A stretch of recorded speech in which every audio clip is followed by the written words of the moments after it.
evening. Welcome to the Moogle Cup Battle Royale Stage Semifinals. I'm Dwyer2077, and I'm here with Possum Morpheus. How are you doing tonight? I am doing extremely well. Thank you so much, Dwyer. I am very happy to be here and to be part of what is an awesome event focusing on some of the up and coming runners in the Worlds Collide community, yourself included. Yes, yes. But tonight we have the top four racers in the ongoing Moogle Cup: Gretham, Corinth, Nani Gray, and Sigil.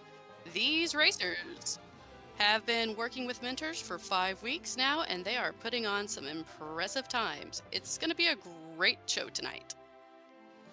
Yeah, and a huge shout out to the mentors as well. While obviously there's a lot of folks that work with the runners, just kind of going through the list, Sigil has been working with Physics Shebang, Corinth has been working with Swans, Nani Grabe working with Golden Shocker, and Gretham working with Jackamus. So those mentors, like those are some of the who's who of Worlds Collide, which is really, really cool. So kudos to the mentors and the mentees for all doing a fantastic job. Absolutely. So, do you want to go into what some of the differences are between Moogle Cup and Ultros League?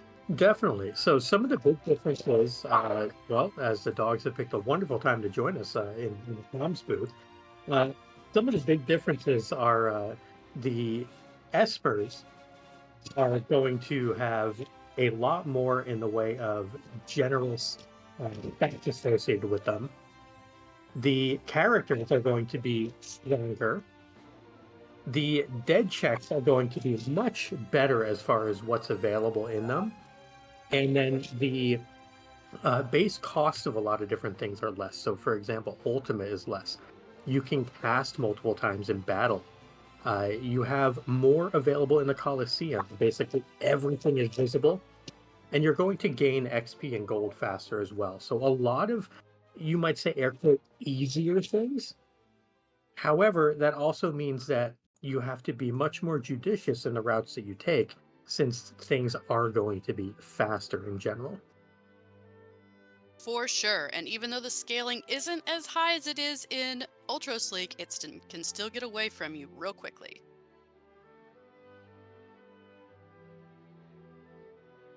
So, our last week's times is Sigil was at 1:14:37, Gretham at 1:14:38, super close there. Nani Gray 1:15:43, Corinth 1:18:21, myself 5th place 1:21:11, Funnel Cakes 1:22:32, Windblown Leaf at 1:25:23, and Jay Brunter at 1:25:53. All really close, great times. Yeah, and I mean, I will say to that, you might have been fifth overall, but you're number one in the booth, so you got that going for you.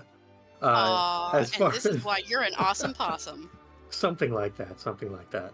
Uh, as far as these times are concerned, though, I have run a number of Moogle Cup seeds at the request of some of the runners here. Very familiar with Funnel Cakes, Leaf, and J TR from another randomizer community.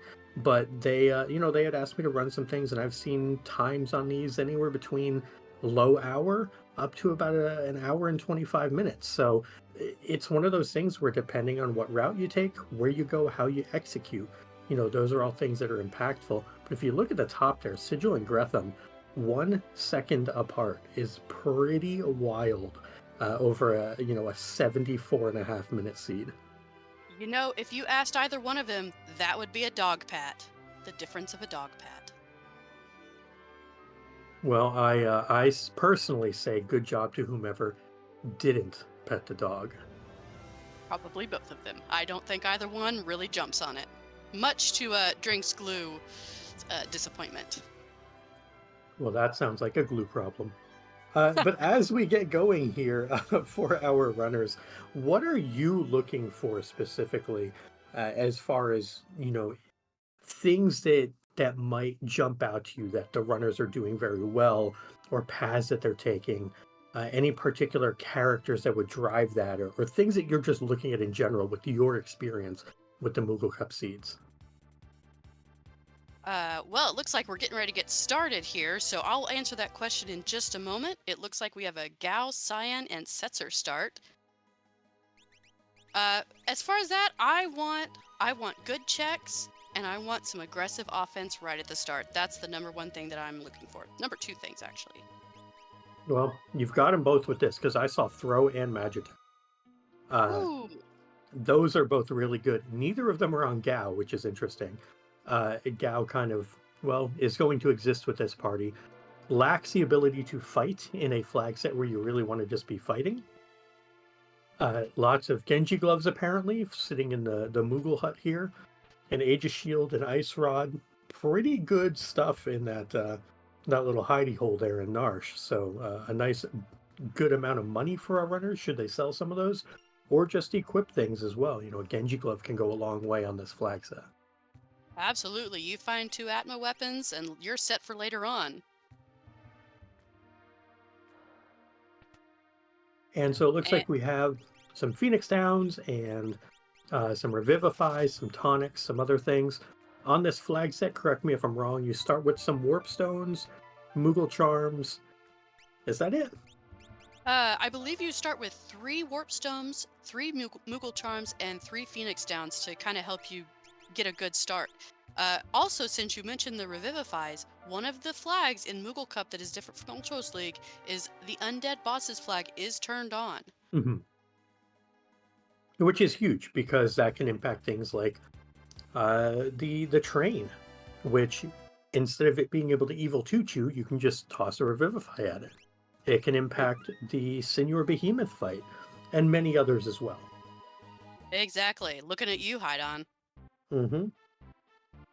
All right, looks like we're going to get an early looting play at the returners on Naughty Gray's side. See if there's anything good there.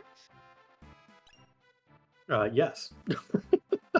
An EXP egg, an elixir, excuse me, a mega elixir. I dare say yes. The answer is yes.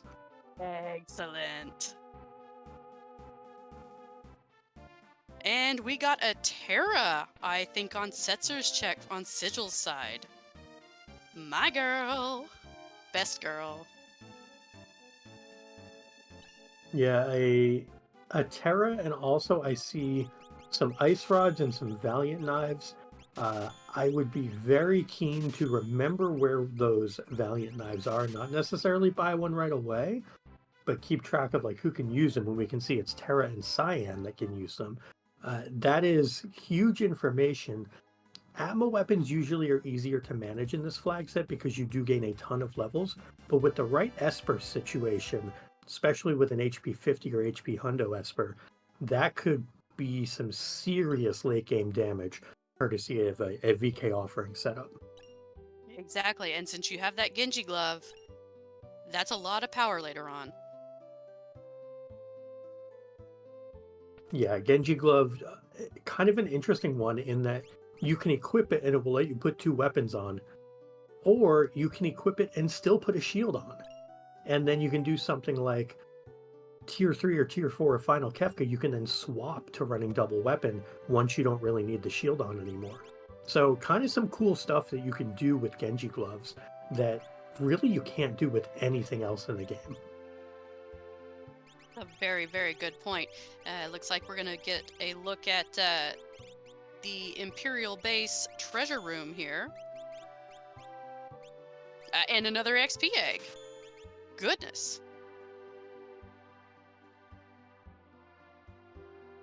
Yeah, time to go burr. The seed Yeah. has one thing in mind, and it's to go fast. XP eggs are the singular most impactful item, I would say, in the game.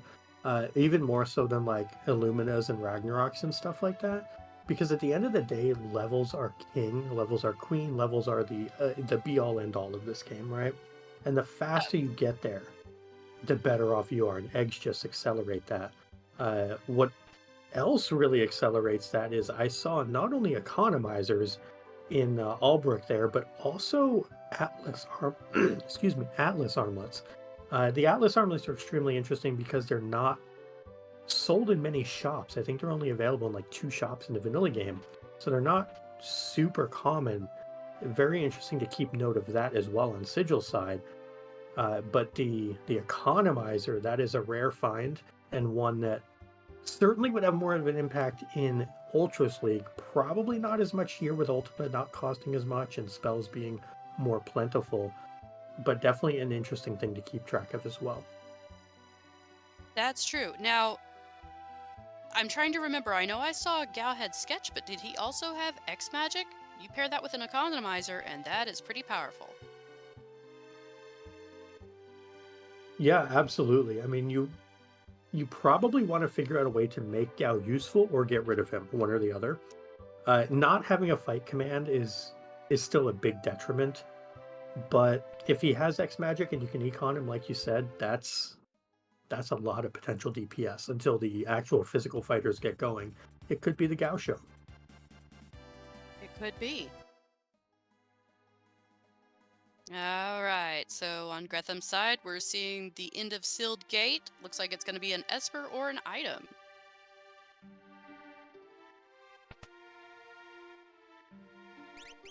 Flame Shield it is.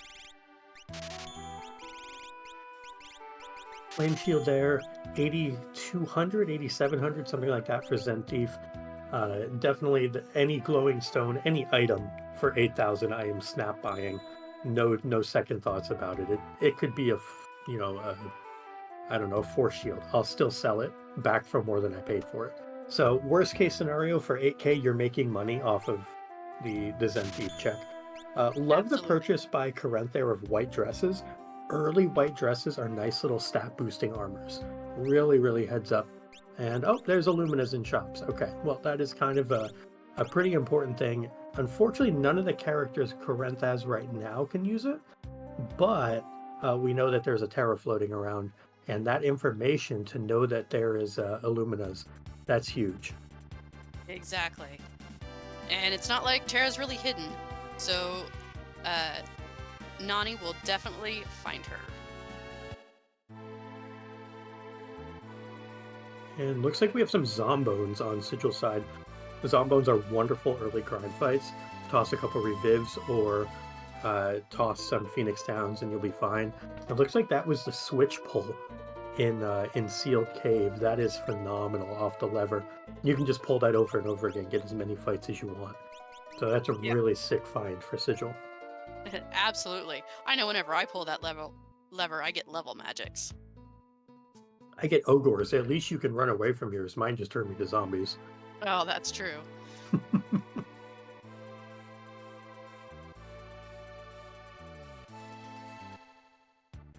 A lot of good loot so far. Sigil, I think, has a bit of an advantage early on here, just by having that first fight out of the way.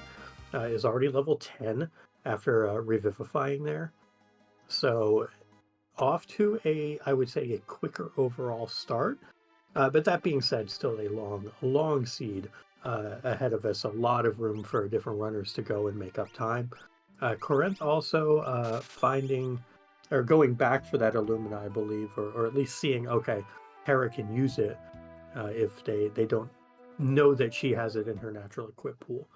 But that's, again, really important information, having access to that. To say, in this seed, those shops have been extremely generous. Yes.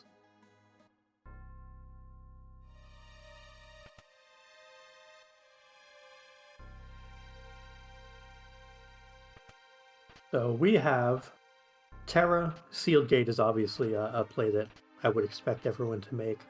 Uh, Setzer, go to Kolingen, get the free check out of the way. Gao, if we find dried meat, we can do the, I guess, Velt check. Forget what exactly it's called.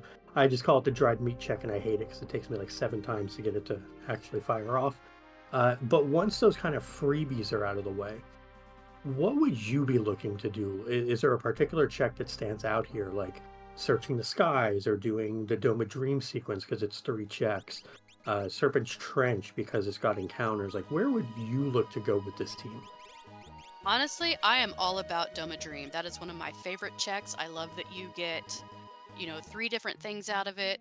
You've got 2 boss fights, so plenty of levels there. I am all about the dream. Not to mention, if you get a sword tech character, it will unlock all of the sword techs.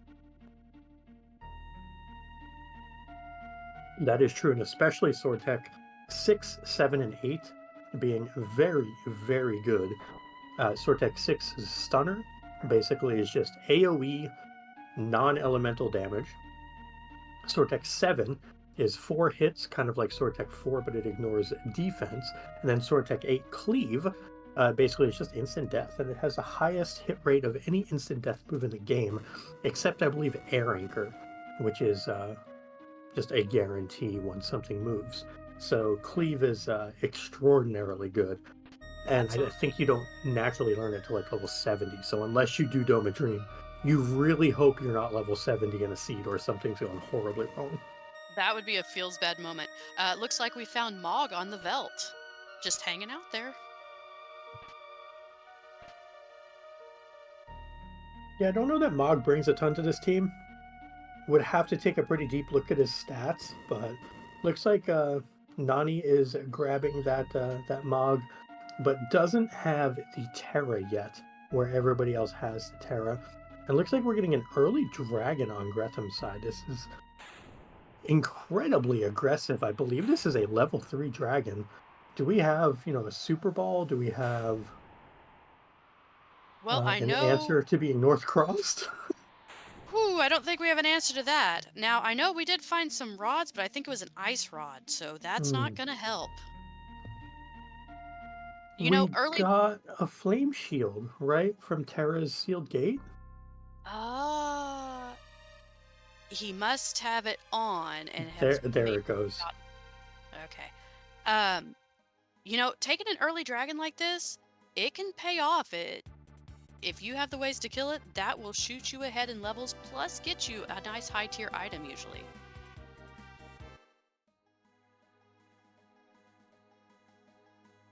But it is a risk.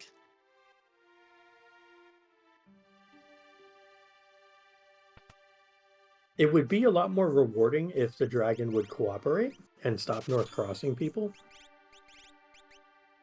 And we do see Nani Gray has found toe cutters. That is a really, really good fight for XP. And also, if you end up with a rager, toe cutters, I believe, will give you shrapnel as a rage, which is phenomenal. They Oh, will. sketching. There we go. Sketch for shrapnel also works. I am a huge fan of Sketch. I think it is quite underrated early on.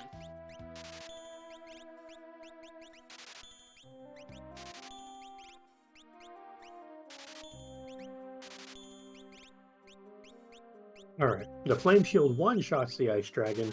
That was the first try for Gretham, of course. There was not a second or third try there. First try every time, Flame Shield, easy money. Absolutely. And we'll see what Gretham gets for it. And we'll also get to see what's at the end of Mount Zozo. That was a Ragnarok. That is a payoff for certain. We know at least Terra can use it, and maybe somebody else as well. Yes. And an Esper. So you asked me earlier, looking at all these characters and the checks that we have available, including the newly acquired Mog, uh, where do you think you would go? I would go to Doma Defense personally. I love an early Doma Defense play. If I need levels, I can take a peek at the air quote fixed encounters that are there as well. And also at the end of that fight, you get a free heal. Early on, getting those free heals is really, really nice. So you're not using like sleeping bags to refill 30 MP and things like that. So I love routing in things with free heals for that reason. Looks like our runners, though, are more interested generally in encounters and encounter heavy things like Trench than they are something like a Doma Defense. The other thing, though, that I would look at if it wasn't going to be Doma Defense, I would look at Terrace checks. And the reason is the way that the randomizer operates, loosely, of course, is if you find a new character chances are the next character in line is going to be through that new character. So until I get to 6 characters, I generally want to get as many character checks out of the way as possible. So do a Terra check, do a Mog check, in one of those two, if I'm not looking for espers or levels, if I'm just looking for progression. So a couple Yeah. different approaches depending on where I'm sitting. In like Gretham shoes, it'd be a different thought process than Nani Grays or Krentz because they have 5 characters already, and Gretham only has 4. I'm going to interrupt you real quick. I just saw Sigil sell the farm for 2 Illuminates. Hmm. That is going to up his offense considerably. Yep, absolutely. Slap a Genji glove on Terra, 2 Illuminas, and Bob's your uncle, as they say. So it's one of those things where you don't need to do much more than just kind of hold A.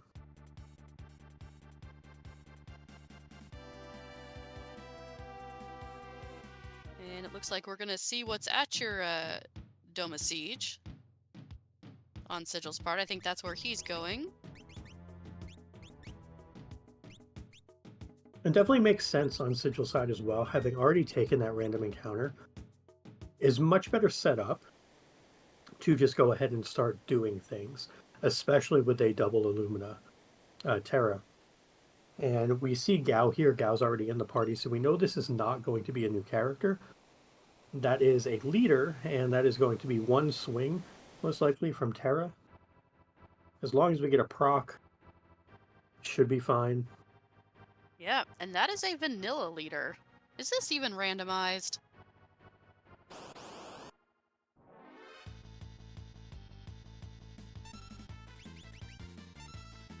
Are we getting the auto crits on Terra? I don't know that we are. We might need to get an Esper on Terra or a shield, an elemental shield, so that she has something MP related to draw the crits from. I don't know that she is currently set up to do so. Yes, which means there is some lost damage there. We have a lock on Nani Gray's side. Was that the reward for the end of French? I did not see. Must have been, yes, because that was the last thing that Nani Gray did, and there's no check that they could have gotten in the interim that would have given that. So, yeah, lock from there. So as soon as Corinth finishes this check, they're going to have their 6 characters, at which point it would be interesting to see if they want to start going more of a wide route through the seed, taking older characters' checks first, than a narrow route through the seed where, you would be going after like lock checks. Obviously, the weapons master check and things like that is a little different because it can't have a character. But things like Phoenix Cave, things like Tunnel Armor, might be disincentivized because you don't necessarily want more characters. Well, and the nice thing about finding lock with Terra is whatever you don't pick in the weapon shop, you can get from the Welt Gate. Yeah, that is absolutely true. It makes a nice little discount double check there, and you just kind of wrap that championship belt around your waist and say, "I conquered them all," and get your second check right there. Usually, the rewards are good enough in this particular flag set that you almost always want whatever it is, and you'll be quite happy with the result. And that's a Strago at Welt Gate. So that will be character number 5 for Gretham. Yeah, I don't think that's the character our runners want necessarily. Strago doesn't really bring much to the team at this point, unless he comes out with, I don't know, 45 plus magic. Can't really see him being part of the plan here. Plus, his checks are very meh. Yeah, I'm not a huge fan of Strago checks. I'm I'm slowly learning to love them, but not really.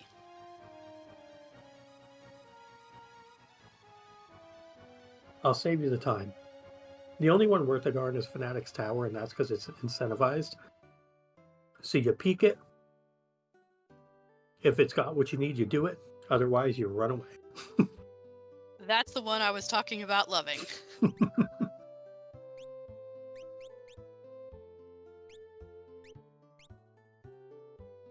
Right, Nani is doing their leader fight. Locke is dancing.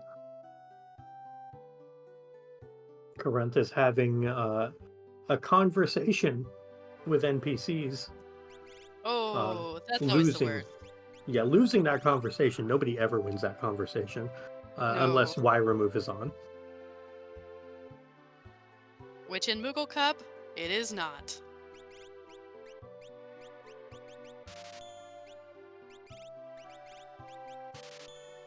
All right, so we see Doma Dream coming up for Nani Gray. I know you said that is your favorite.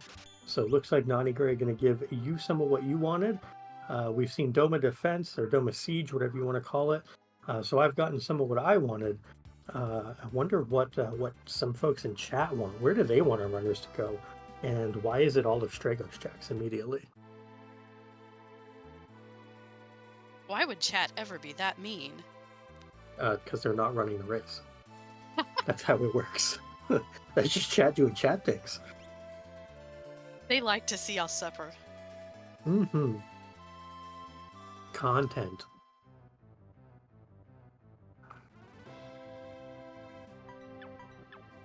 So I'm guessing that Nani is probably wanting to see a character here and then would love to see two espers. Just to get the most bang for their buck out of this check. Yeah, that's always the dream is for your incentivized check, which is the second one. You see it jumping on the train. You want that to be your character, and then you want this first check to be an Esper, and the last check on the throne to be an Esper.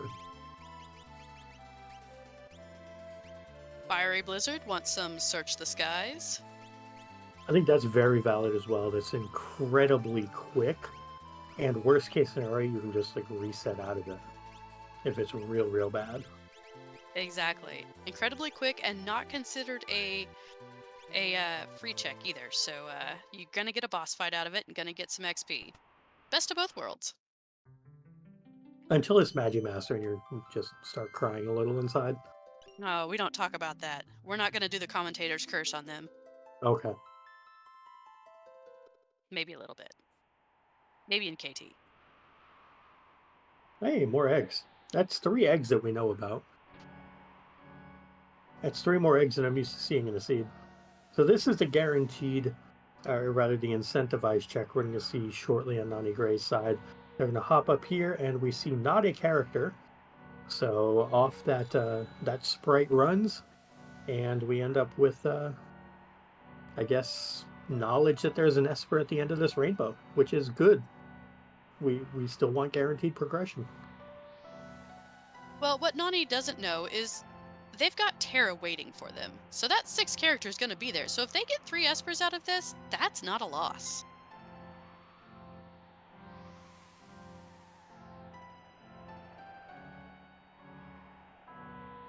I suppose the question is, what if they just don't get Terra and just take an entirely different route through the seed?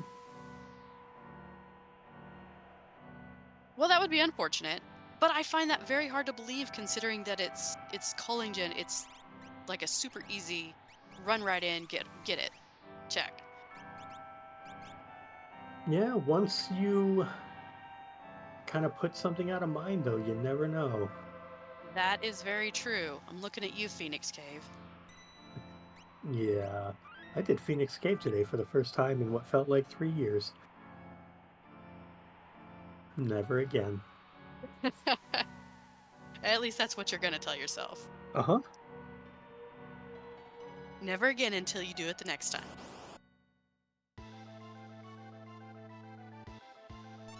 Well, I mean, Yeti kind of in Yeti's natural habitat here.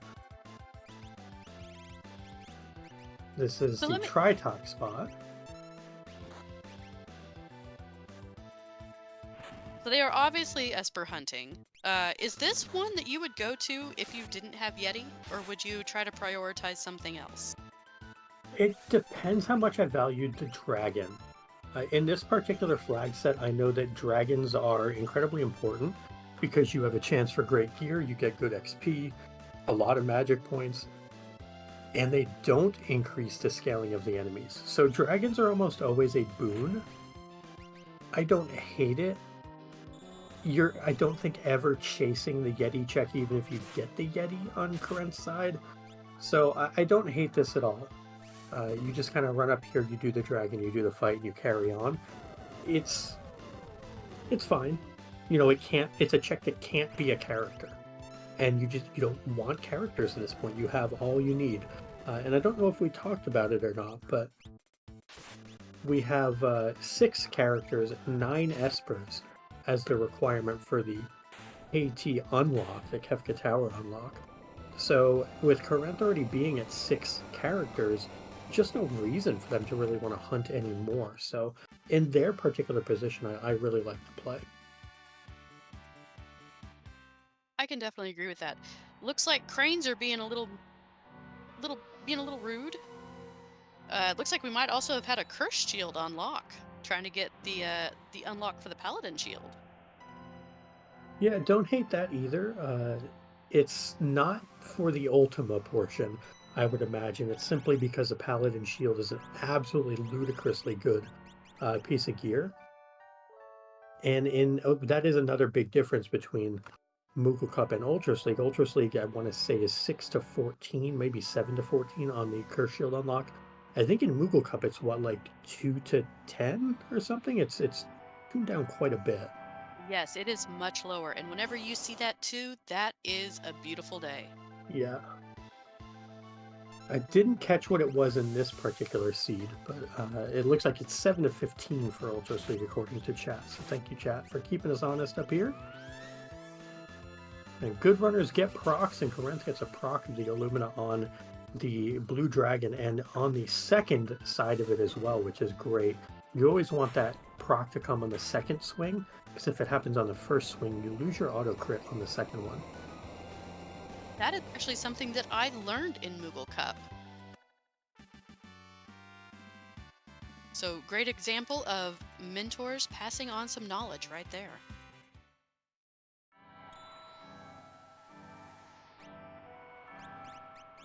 And looks like the throne of Dome of Dream, I had missed it when Nani did it, was Bahamut, a very nice recastable Esper if needed. Our runners really are going to be looking for things like Fenrir, Golem, Phantom, any of the Espers that allow you to more or less go through and have a positive effect in battle, specifically against Final Kefka. So you want Calmness Protection, you want things that have mute, you want the ability to just protect your people, because Final Kefka hits harder than anything else in the game, and it's not particularly close. No. Speaking of espers though, and since you mentioned Phantom, Phantom has Ultima on it. And as we said before, Ultima is cheaper in Moogle Cup, so that is definitely a play. Yeah, I think it would be a lot more of a play if we didn't have viable Illuminas, a Ragnarok, a Genji Glove. Like, one of those things where, yes, it can certainly tidy up a lane in Kefka's Tower when we get to the statue portion of the show. Well, we But, have to give the old man a job though. oh, absolutely. If Strago's in the party, let the old man push the button. He's like, "Oh, blue's my favorite color. It's pretty." That's how I kind of imagine Strago at this point. Is he's just kind of vibing out there, and we should let him vibe a little bit. Exactly. Fiery points out that Bahamut also had a strength +1. So you put that on your Illumina wielder and it's going to be fun times.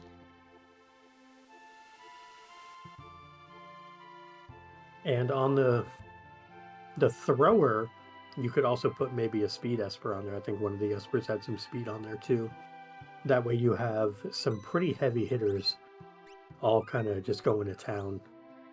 Throw and this flag set, the way that Moogle Cup is designed, is really, really good because it scales off levels and strength, and those levels are wonderful. Atma Weapon sleeps here. That is Ooh. cool. It's not progression, but it's pretty cool. On Karent's side, that is a very, very nice weapon on this flag set. Biggest impactor of it is levels, and we're going to get a lot of them on this. Absolutely. Sigil is going for a go-go down in World of Ruin Mobliz. Yeah, Sigil yet to do Trench, so doesn't have that. And yet to do Veld, too. And yeah, yet to do Vel. So just saying no to Gao, basically, in his checks. Gogo is a very interesting character. I think in Ultros League would see a lot more play than in Moogle Cup.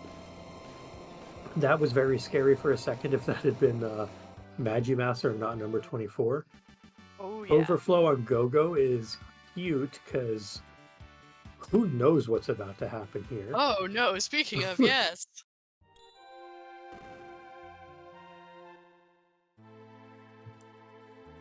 Nani Gray has acquired a Yeti.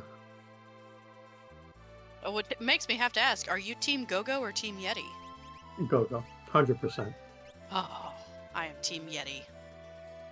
Agree to disagree. I think there's, folks of all strokes as far as what they enjoy. I like Well, agency over my characters. Just above all else, I love being able to control what they're doing, and I can't with Yeti. we'll keep it civil in comms. How about that? That works for me. Okay.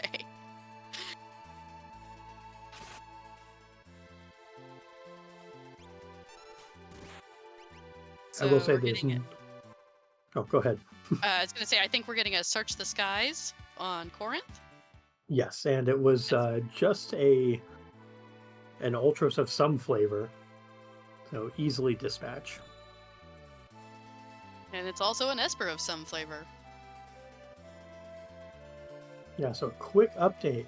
Nani Gray is, I believe, at 7 characters and 5 espers right now. Corinth, I think, is at 6 and 3, maybe 6 and 4 after that.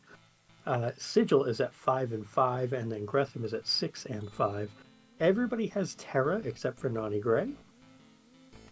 And only Gogo on Sigil side, and only Yeti on Nani's side.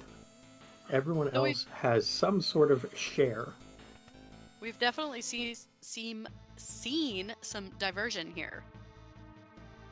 Yeah, and what the divergence is telling us is that there's a lot of characters out there and not as many espers as I think we would like. So I think you're going to have to go pretty deep into this seed, probably 7 or 8 characters, maybe even 9, to reasonably get the espers needed to get through it. It seems like this is one where it's going to be pretty tough to end up with like a 14 or 15 check unlock, just based on how deep the espers are compared to the characters. That's very true. All in all, though, so far as progression goes, this is a very close race. Absolutely.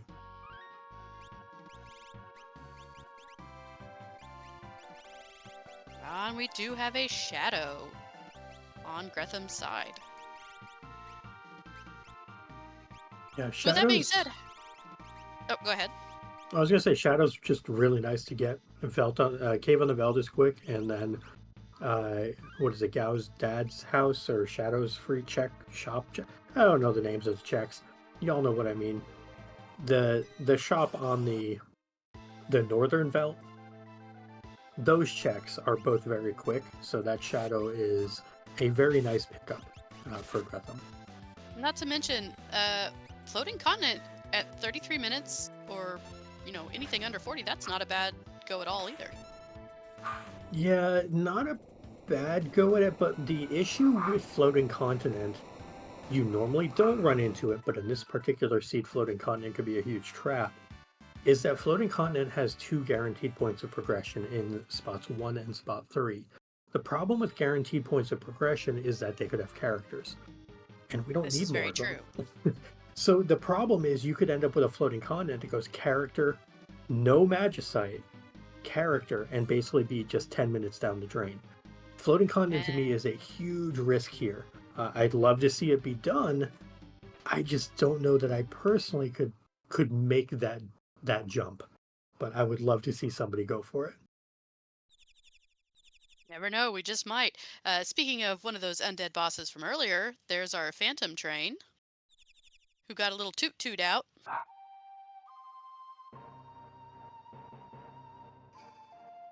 And that Revivify does its magic, and away goes the train. So very quick check there, even potentially quicker than swinging a sword a couple times. So easily dispatched for Gretham, and going to be continuing to make a good pace through the seed.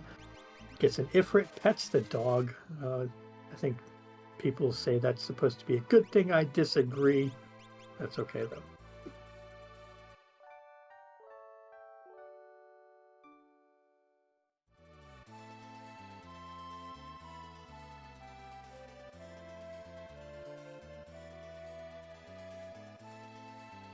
And it looks like Oh, we have some Narsh action from Nani Gray.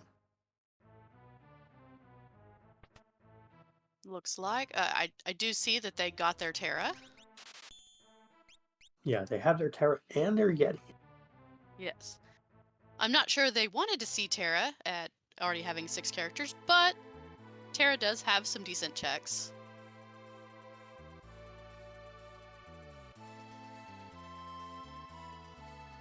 Uh, yes, Strago was at Welk.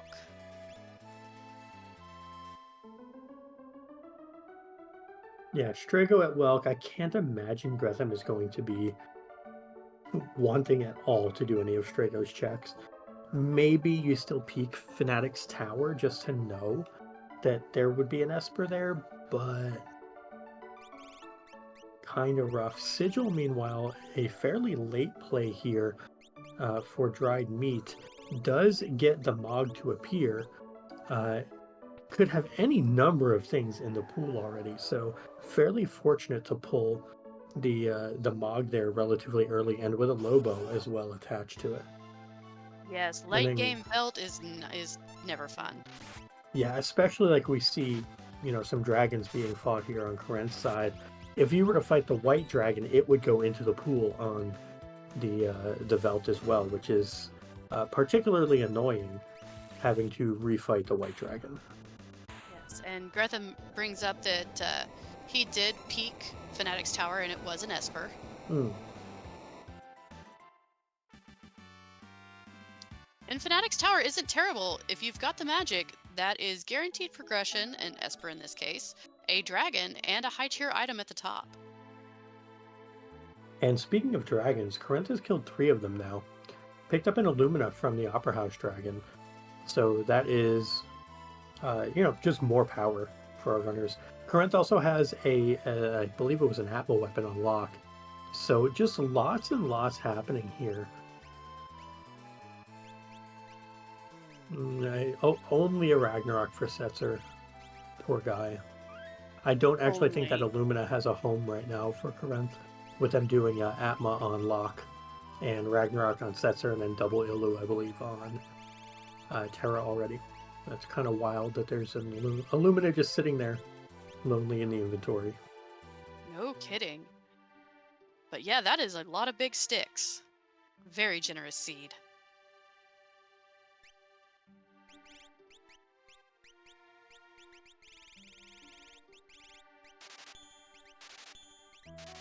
All right, we see Tritalk in a snowy place. Is this vanilla Tritalk? I think it might be. If it's not vanilla, it's definitely French vanilla.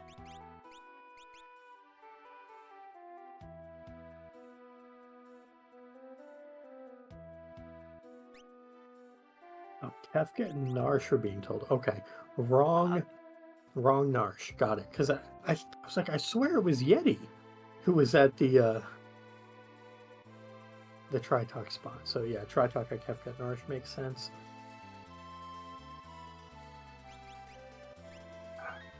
We see Life 3, Life 2 both being learned.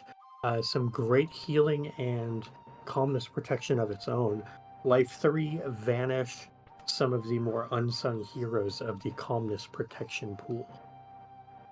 That's very true. I actually really enjoy having Life 3, not just for the calmness protection, but you never know whenever things can go south. Yeah, you never know when your, VK user is going to get hit 4 times and crit on 3 of them or something like that in, tier 2 for 10 hits, or uh, any number of other things happen. Tier 1 short arm just decides it's going to punch every single time. You just never know. So always good to have that safety net. Exactly.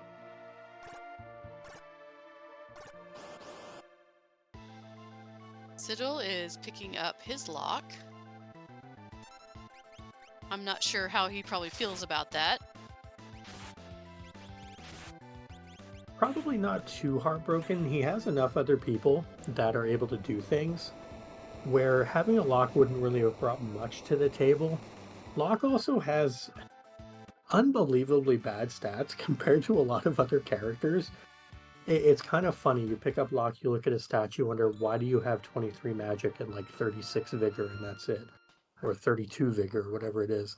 You look at Saban and he's rolling around like 58 vigor, and Realm has 58 magic. Like, aren't you supposed to be like one of the protagonists of this story? And Locke's just kind of out there doing his thing without any stats. So it's kind of funny when you get a lock and it's like, well, outside of a VK, other people just do it better. That's true. I like to think that he's just out there vibing with Strago. Yeah,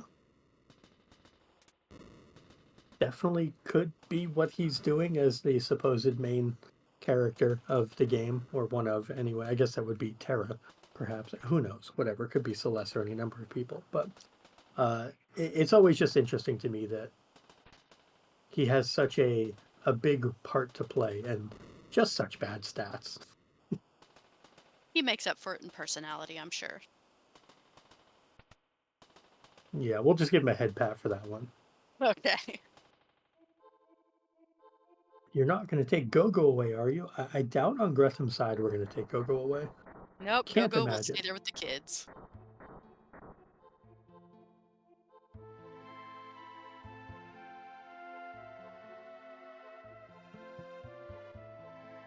So while I'm we've got a little bit of overlap here on checks, I think I would love to tell everybody to give a follow to our Restream team. We've got Saberwolf doing the Restream. We've got Turdsman and Dubword47 doing the tracking for us. And of course, you, Possum Morpheus, and myself.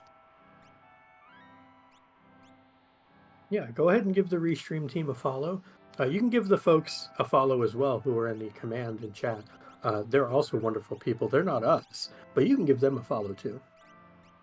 Yes, pretty much everybody in this community is pretty wonderful. It Mhm. is one of the best gaming communities that I have been in so far.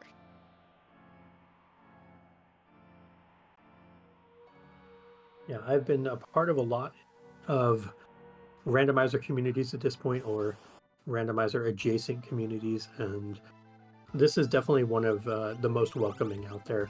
Folks not afraid to share knowledge, which is very nice. To me, I think knowledge is power, and to be able to have folks at the top level be willing to share and spend that time and do things like have a Moogle tournament where they are mentoring the next generation of runner, if you will. I think that's really cool. And, most randomizer communities do it. I think that it's really, really neat in particular that this one has Moogle Cup, which is, I would say, Ultras League Light. So it really does prepare you well as a runner for what is to come in your Worlds Collide journey. Absolutely. And speaking of Ultras League, have you signed up for Ultras League 7? I think I did. I should probably double check at some point. I certainly intend to if I haven't yet. How about yourself? I have, and it kicks off November 2nd. And if anybody is interested in signing up, it is www.ultrasleague.com. I would definitely suggest it. It is a great time for all. Yeah, all levels welcome. Even if you're brand new to the game and you think, hey, I'd be ripe to be a Moogle instead of an Ultras League competitor. I mean, you could still join. It's fine. We have different divisions in Ultras League. You would be at the air quote bottom division, but there is still a lot of fierce competition there and a ton to learn because you get to compare your run with someone else's and talk to them about it. If you want to interact, if you don't want to interact, you can just run it, post your time, and you can fade off into wherever it is you want to go afterwards. So it's kind of run at your own pace, do what you want to do with it, and learn how you want to learn. Exactly. There is so many ways to be a part of the community, so many different races, so many different flag sets. Really, there is something out there for everybody. Absolutely. And so many things that haven't been discovered yet. So if you want to come in and you want to build flag sets, there's always room for that too. For sure. All right, now back to the race. We are seeing what's at Yeti Cave. And I know Gretham did Ebbets Rock RNG Cave. I did not see what they got from that, though. Well, the nice part about it being a vodcast is that we have trackers and potentially even the runners in chat. So if Gretham is around, I bet they could tell us, or our trackers might be able to tell us. But I'm so glad they're there to keep us on our toes and honest. right, because there's a lot going on. You know, there's four different races, four different racers. Excuse me, one race. All just kind of going through doing different things. You know, a lot of crossover as they go through, but definitely one of those things where it's a little tougher to follow everything. Certainly, when you have the attention of a small marsupial like myself, it's quite difficult, in fact, to pay attention to everything. We do see on Nani Gray's side, though, Doom. Doom is a wonderful fight to find. It's usually pretty tame. Gives 50 magic points and also a ton of XP. I love finding late game bosses and statues because I know I'm getting lots of levels and lots of magic points that way. Exactly. Ah, Gretham says that Ebbets was unicorn.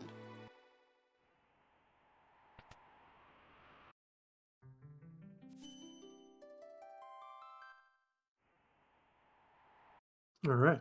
So it looks like we're at 6 and 8 on Gretham's side with 2 dragons, 8 and 8 on Nani's side, 8 and 8 for Sigil, and 7 and 7 for Corinth. Corinth still has the dragon advantage at 3, and likely has a level advantage as a result of that. We'll have to take a look next time, but I do see level 44 for Terra and Locke on Corinth's side. Those are final Kefka levels right there, and we still got a little bit to go. So they're going to be very, very powerful. Absolutely. And all of our runners are very close to go mode. At 47 minutes, that's pretty excellent, actually.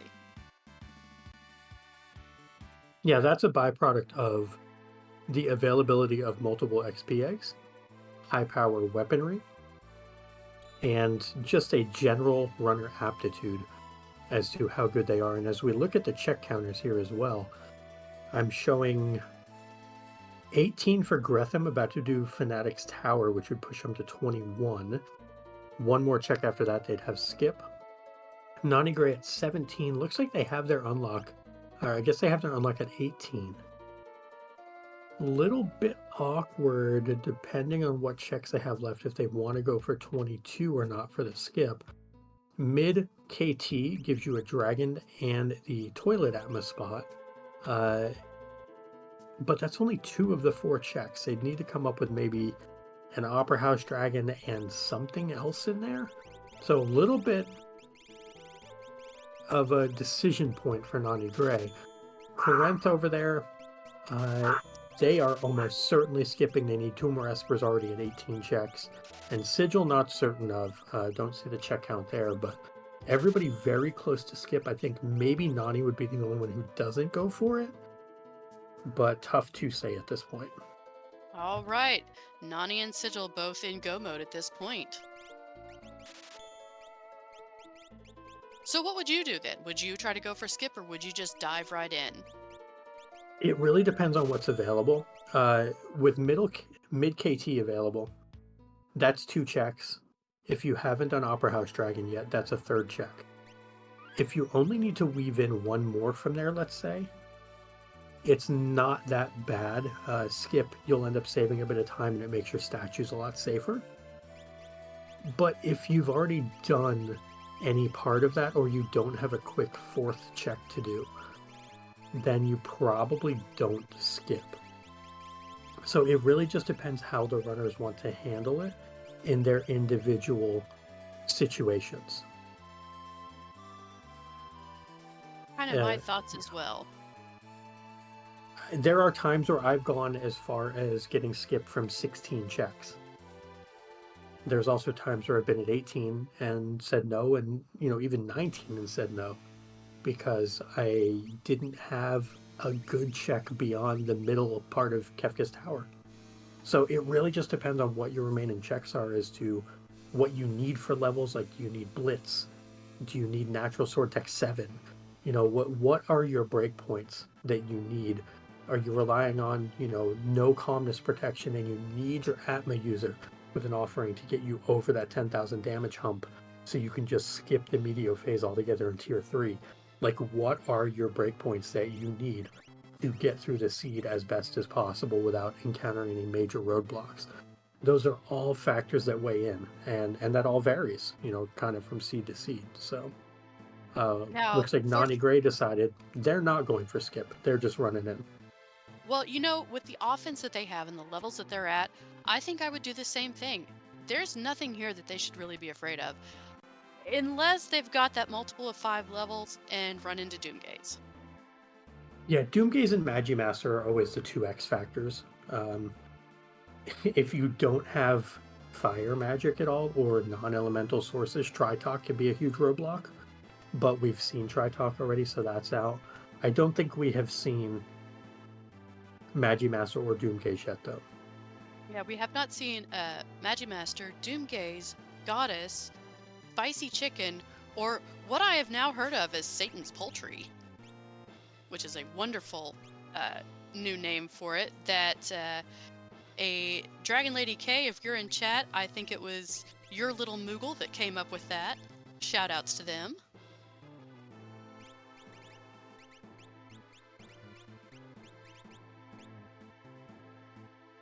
I'll have to remember that. Satan's chicken. I like that. Or Satan's poultry, excuse me.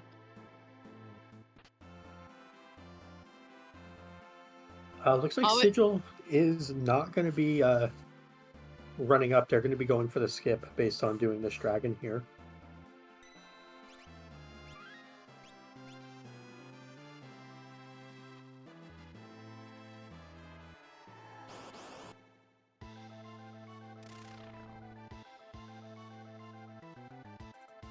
so right now, at this point, now, of course, anything could happen. Nani has got a pretty considerable lead, considering that they are already in KT and making their way through. Yeah, Chatternook is not the most pleasant fight to take, and this is a little interesting to me that we're taking our thrower on this lane as opposed to like a double Ildu user. And the reason I bring that up is, all of it benefits from levels, but at the end of the day, your double Illu user is going to be the one dealing the most amount of damage, I would imagine. So this is a situation where, like, yes, you might want to level up the thrower. I'm just curious if maybe this isn't going to end up being the middle lane, that there's going to be a swap that Nani makes. Because I am just concerned about a single thrower going through 3 fights by themselves from a defensive perspective. Offense not going to be a problem, but how are they going to survive things? Because we already see that the Setzer has taken quite a bit of heat here, and that is the only X potion in the inventory for Nani Gray here. So I'm a little concerned about their healing downstream. Korenth, meanwhile, unlocked both Final Kefka and the skip at the same time. So they are going to be going into the tower with the statue skip done. They are going to be ahead of Nani Gray now. With more Exactly. levels. Again, this is one of those things. Anything could happen, and since those checks are so high, that skip is a pretty huge thing. Gretham also has his skip. Yeah, so I think Nani Gray is probably going to get to the statues about the same time as Sigil does, because I think Sigil is going to go through here and do the skip using mid KT, because it looks like they sent a solo lock down the left side, which only had, I think, 3 levels. So we're doing at least one, maybe two checks here in mid KT. But Corenta definitely has an advantage at the moment. And there's our goddess. Now, the bad thing about goddess is those Illumina procs are going to heal her. And of Yeah, course, we get two. yeah, this is rough because not only is it 2 procs, it's also potential love token, and there it is. That's the worst case scenario possible. And Yep, yeah, that's there's a a reset. reset. Yeah, that's Oh, and unfortunate. speaking of Satan's poultry spicy chicken, we've got that down on Sigil's side. Yeah, that is a toilet atma fight that exists. That's a ton of XP though. XP is not a bad thing. Not at all.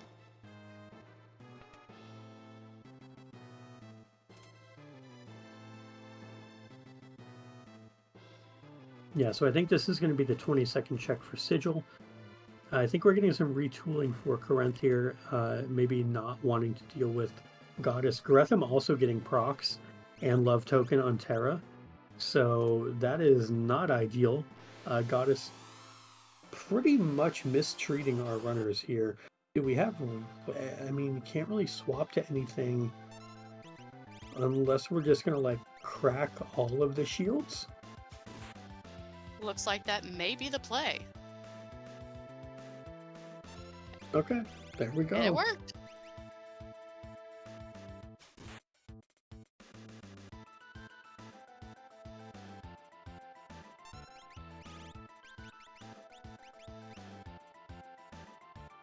So Sigil about to get their skip. Nani Gray on the statues. Corentha on the statues. Gretham through their first statue. Meanwhile, this Kefka's Tower, including the toilet atmos spot, has had at least 2 of these statues in it. Poltergeist and Goddess. A lot of XP to be had there. A fight that doesn't have XP though, this Chupan Ultros fight. Unfortunately, no XP, no magic points. Just pain and suffering and sadness. Exactly. And a lot of wet sneezes. Mm-hmm. And not even the cute kind. No. And with Chupan's little Speaking, T-Rex arms, he can't cover his nose. that's true. So, Senor Behemoth here is a little bit spooky until you get to the second phase. Fun thing you can do in the first phase is you can cast Imp on it and turn Senor Behemoth into a tiny little imp. And then you can go ahead and, revivify it. But Can it looks you like really? you really I did can. not know that. Oh, Corinth Corinth, had to reset him. yeah, getting a bit bullied. That goddess is not nice. Really heads up by Gretham to crack shields. You can't get to the end game to crack your shields if you don't get to the end game. Final Kefka doesn't just appear. You have to actually get there. And we see Exactly. Setzer dispatches Senor Behemoth on Nani Gray's side. A Behemoth suit, a wonderful piece of gear as well. And that is mid lane down for Nani Gray.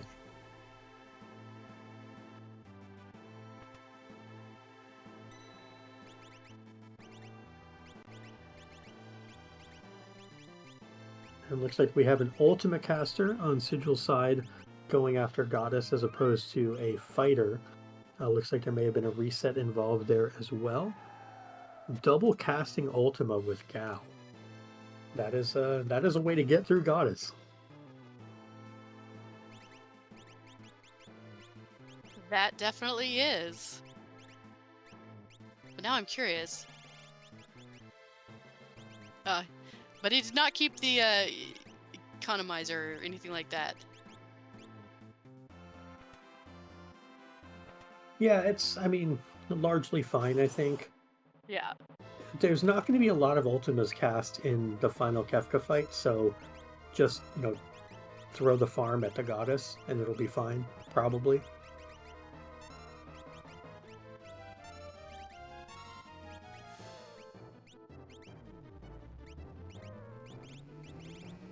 Well, I Lots have of to blue say, bubbles and goddesses. Go ahead, sorry. no, this is an incredibly close race.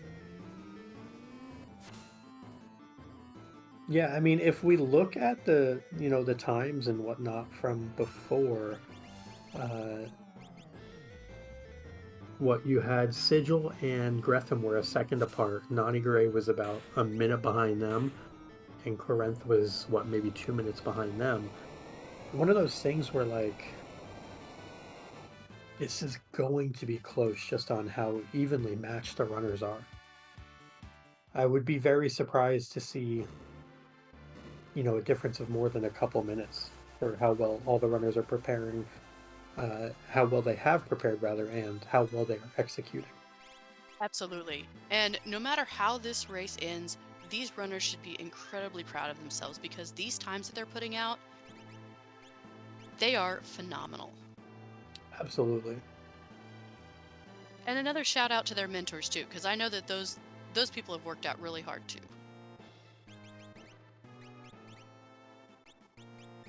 Yeah, the mentors, again, doing a great service to the community, helping the new runners out.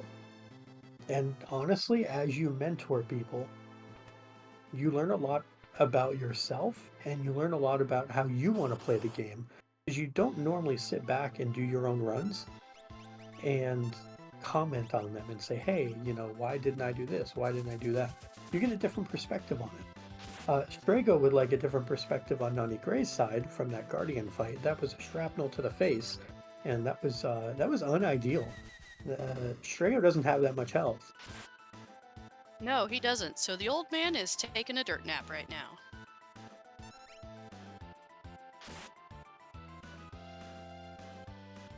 I have to say, this is kind of a spicy KT. For sure. Senor Behemoth, Guardian, Goddess. The Ultras fight is kind of whatever, but three of those four could be a little bit spooky. We see Guardian down first. I think that is Gretham's last statue. I believe they are through all of the statues and the switches will be next for them. So I think Gretham is in the lead by a small amount at the moment. Ooh, block. 2,300 damage. Oh, those wumps.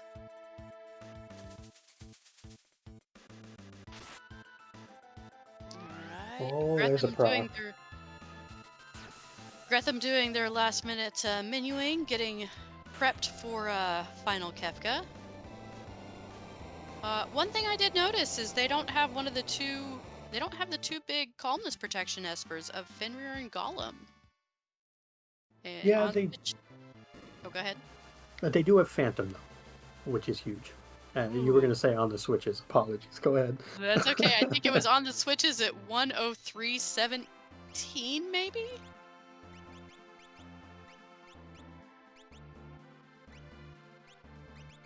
So let's count our offense real quick. We have at least an Illumina for everyone, Mm-hmm. at least a Ragnarok, I think, at least an Atma weapon. Have we seen a single offering? I don't believe so. I will say that Nani hits their switches at 103.44-ish. 30 seconds apart. Yeah. So I Well, think that our runners are going to have, I'm going to say, fun in tier 3. They need to very carefully think about how they want to handle tier 3. I think tier 1, 2, and 4 are going to be relatively free. I am a little bit scared of tier 3 for our runners because they don't have that burst damage necessarily, unless they're rocking double Illuminas.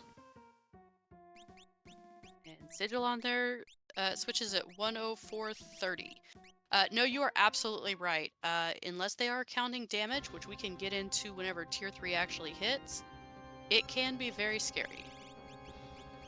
Yeah, for sure. And a small rundown here of tier 1. There's a long arm on the back left, kind of the bottom left of the screen. The long arm is breakable. It is doomable, instant deathable, all of that. You can hit it with quarter and demi and all of those. The top, the head, is weak to fire, When it gets below a certain HP threshold, which is about 10,000, it will throw out Dread. Dread will just turn somebody into stone. It's really rude. It's annoying. Uh, the short arm in the front, that will counter punch 2/3 of the time, and punches pretty hard, more often than not. Doesn't have any weaknesses, I don't think, other than maybe water. So it's tough to take advantage of any weaknesses on the front arm, what we would call short arm. But I think we see either double cast Merton or double cast Ultima coming out for a lot of our runners, and then some attacks as well. Just need to be careful that, folks don't drop to punches. His short arm is very punchy. But Gretham is through tier 1 first. Nani Gray has Phantom up.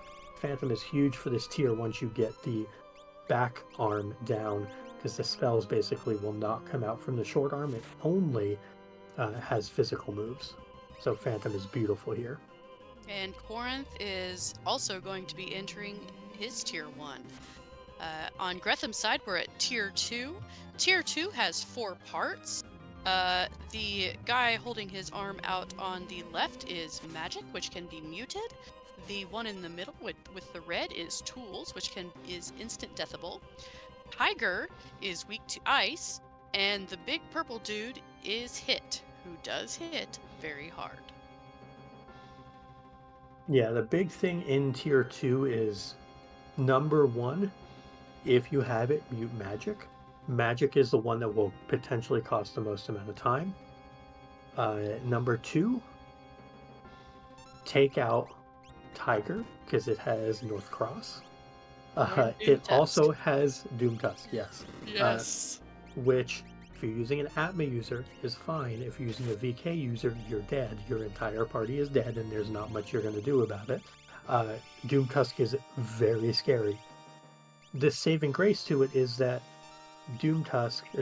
Tiger has about 30,000 HP, Hit has about 30,000 HP, Tools has about 30,000, and Magic has about 40,000. So you can kind of just go full bombs away, take out the first 3 parts, and then kind of set up for how you want to go into tier 3 if needed as well. So we see our runners just kind of vomiting damage, for lack of a better term, at all of their different parts here. Trying to get their mutes off, their stops if they want on hit, throwing any sort of ice magic at the Tiger. For those who had instant death available, using it on the tools section. I will say we were pretty slim on what was usable and viable in the way of good, I would say cheese magic, the instant death type stuff, but just a lot of overall damage, which is good. We do see Quarter coming out, always scary. Only hits 1 person on Gretham's side, but I think that might be a death counter for Magic, which is a big deal, getting that out of the way. One thing though, Strago does have Sword Tech, and we've got Sword Tech 8, and like you said, that is a very, very high percentage hit of instant death. Yeah, that is true. Sword Tech 8 Cleave is really, really good for that. We see Nani Gray is down to 2 parts left on tier 2.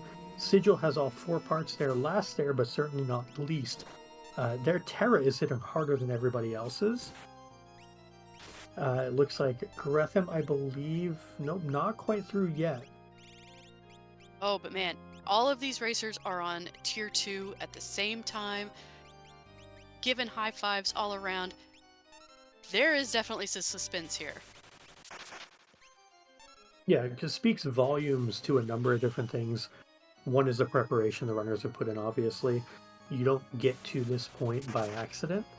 The second is just the format in general. The seeds are set up in a way where they're not pre-done or anything, but they're set up in a way where you're going to have power in, and then it's going to be a matter of skill expression. And the first person to express their skill to get to tier 3 is Gretham. Tier 3 has only 2 parts, so less to deal with, but it has, and we've alluded to this multiple times, calmness that we have to watch out for. The lady up top, she has 10,000 health, absorbs elemental damage, but basically will just, kind of fall over to any number of things. A scimitar dart will take out the majority of her health there. Ultima will take out the rest.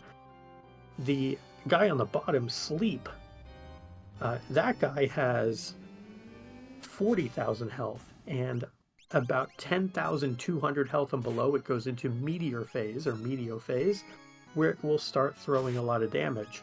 That can be really scary if our runners are either not set up well for it or get some ill-timed procs that push them where they don't want to be.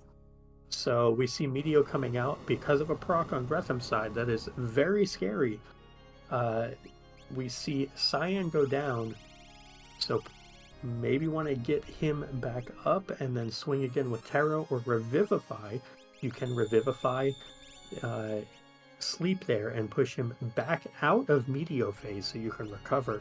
It is a really useful tech tool to have in your back pocket. But we see Sigil Absolutely. has caught up and moved into Tier 3 past Nani Gray and Corinth. So despite getting into Final Kefka last, Sigil is in second at the moment. Yes. And it looks like Sigil is going to try to pull off some phantom strats here, which is pretty difficult with those meteos being thrown out because if you are vanished, that is 100% hit rate on any magic spell. Like this Meteo. Oh, now he's going to try it again. This is really dangerous because if another Meteo comes out, I think this is a wipe. Oh boy, Terra needs Oh, to. no. Um, Oh, come on. Oh, Tara. I mean, she needs to Oh. dodge, and yeah, that's a Oh. feels bad. Sigil was flying through this final Kefka fight.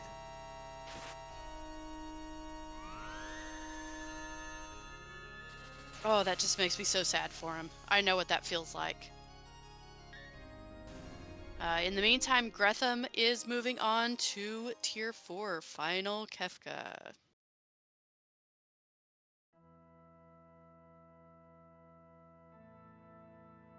Yeah, so Gretham, who finished 1 second behind last week to take second place, is currently in the driver's seat, but cannot take Tier 4 for granted.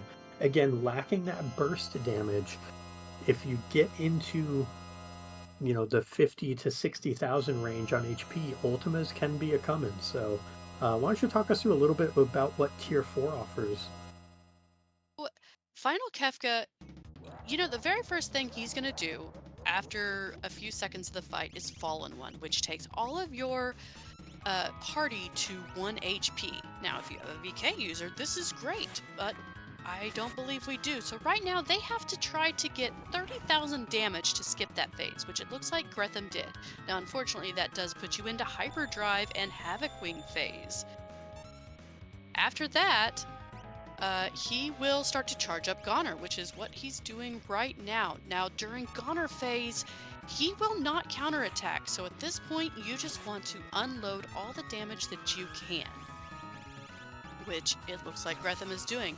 Final Kefka has 60,000 HP, I believe, and like you said, between 50 and 60, Ultimals will come out, but if you can unleash enough damage during this Goner, you can wipe him out before he really does anything. Like And that that is for Gretham. GG's to Gretham at what, 113.49? Yeah, heck of a run for Gretham. I want to say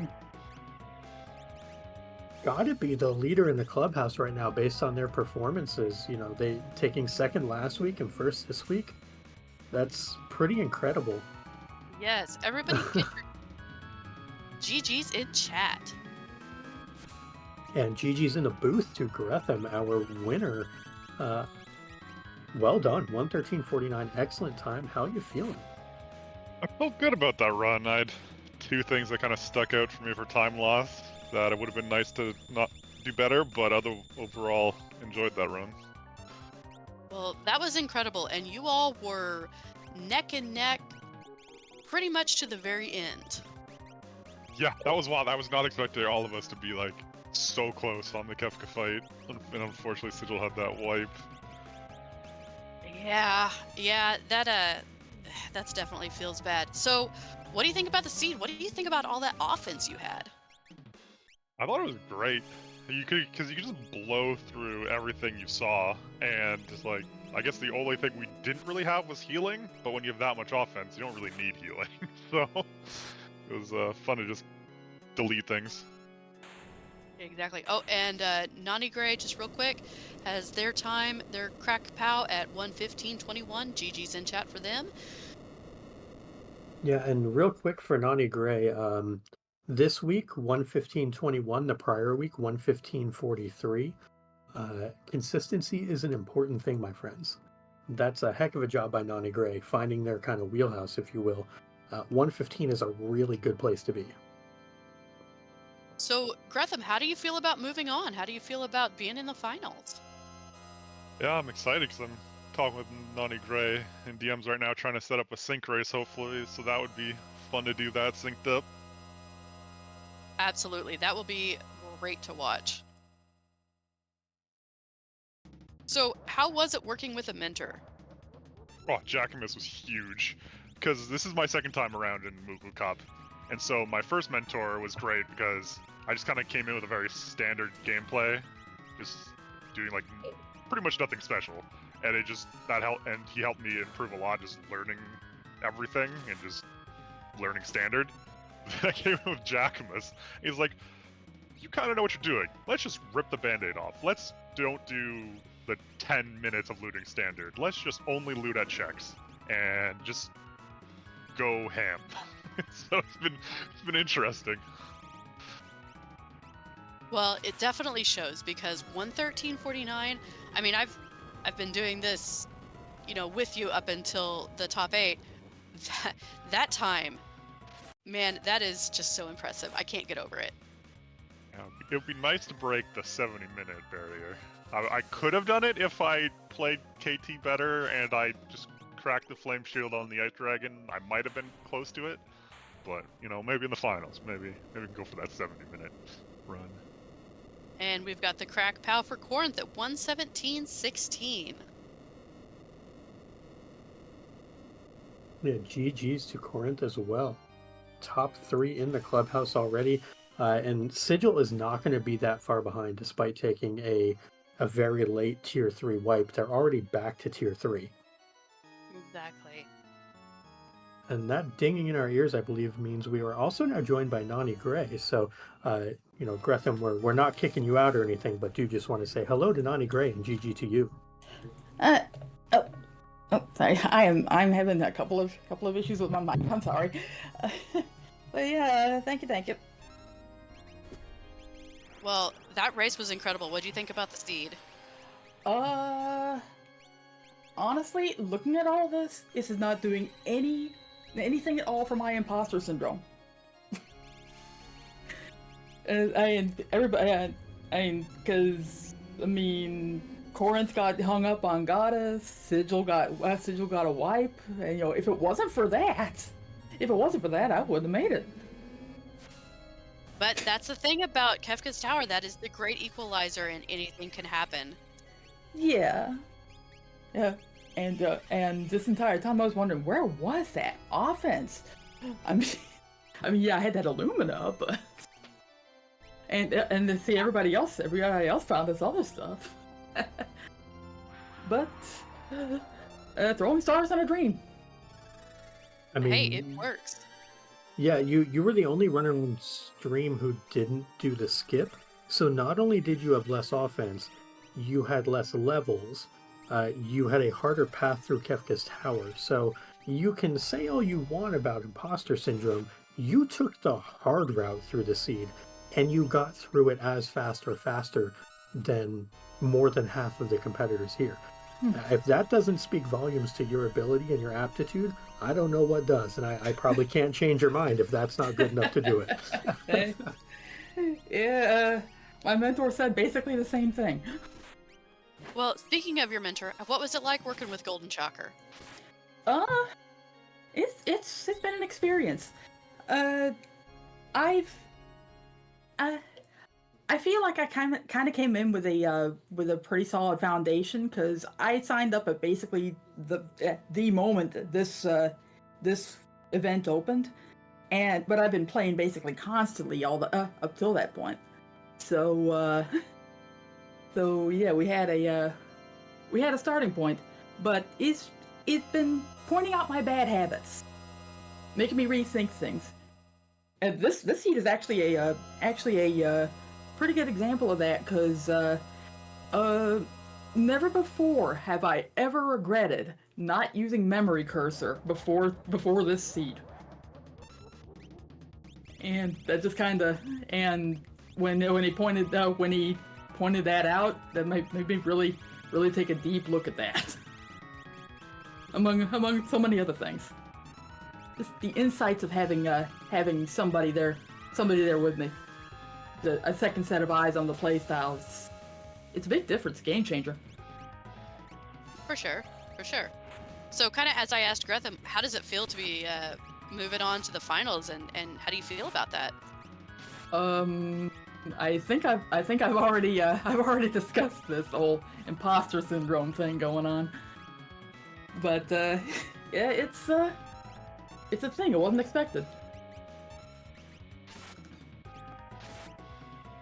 All right. Possum, do you have any more questions for him? I guess I have to ask since we're headed into the finals, and I've never been a finalist in the Worlds Collide community, but I have in other communities. Before I get to this, GG's to Sigil 121-28 with a late tier 3 wipe. That's also one heck of a time, given the trials and tribulations there. But for Gretham and for Nani Gray, I have to ask, this goes to both of you, and either one can start first. Probably not going to get the answer I want, but I'm going to ask the question anyway. Bulletin board material. Someone talk some smack. Let's hear it. Who's going to win this thing and why? No comment. Yeah, that's what I expected. I tried. Yeah. I'm just gonna go fast and hope it works out. That's my plan. That's basically all we can hope for. Yeah. I make no guarantees about petting the dog next time. I did it this time, and that might be it. Oh, you did pet the dog. That's right. Drinks Glue will be happy. So, just one last little thing.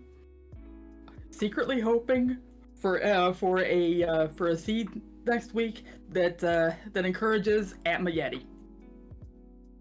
Oh, I would love that. Oh, I would be so happy for that.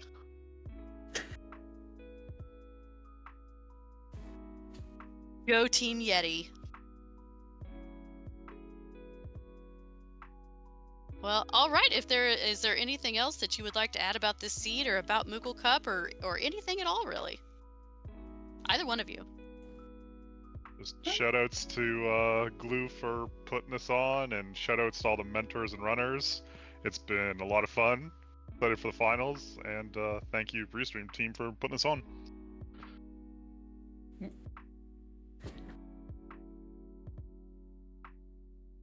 Absolutely. Well, thank you all. Thank you, runners. It has been a blast. Unless there's anything else, we'll let you go and figure out when you're going to do your sync race.